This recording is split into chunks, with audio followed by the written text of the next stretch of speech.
But if you have not repented, you are living on borrowed time. Alas, Master, for it was borrowed. Borrowed possessions require quality care and accountability. Consider the story of the borrowed axe in 2 Kings chapter 6 verse 5.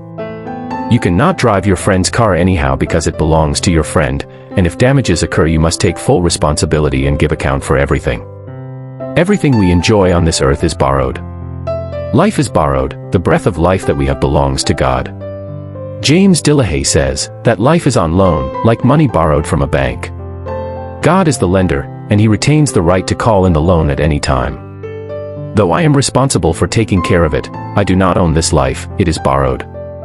Why should I fear its loss or the loss of anything else in this world when I must surrender it all anyway?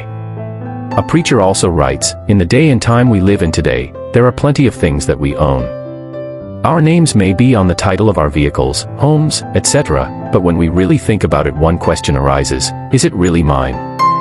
I, personally, can say that hardly anything that I own is really mine. I'm paying the bank for my truck, paying off loans for my education. In all reality, we really don't own anything, regardless of the title or deed.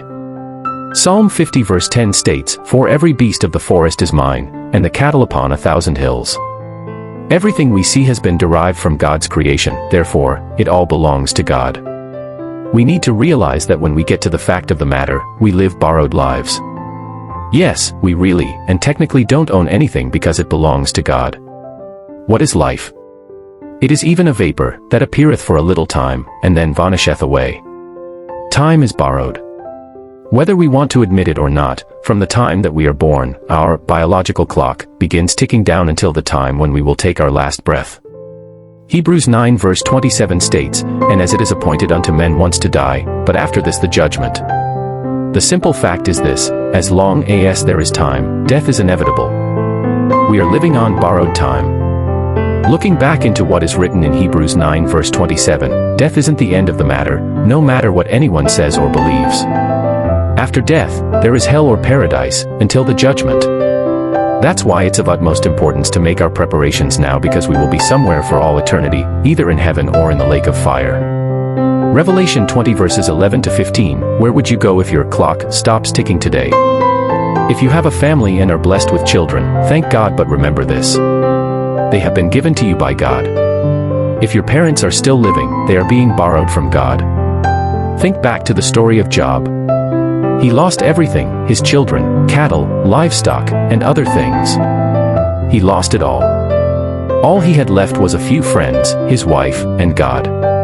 He never once turned his back on God, even though you or I would very much struggle with that type of decision if we were to lose what he lost. But we do need to realize that our family, parents, siblings, children, etc., are all borrowed from God.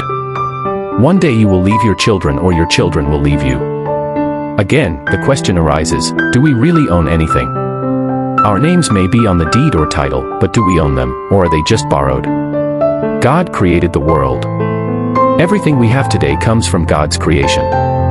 So when you think about it, even our houses, vehicles, clothes, money, etc. are being borrowed from God. Another fact of life.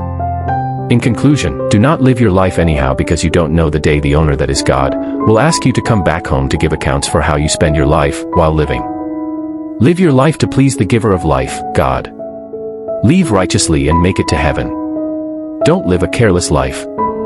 The breath you have doesn't belong to you, and God can take it any time that he pleases.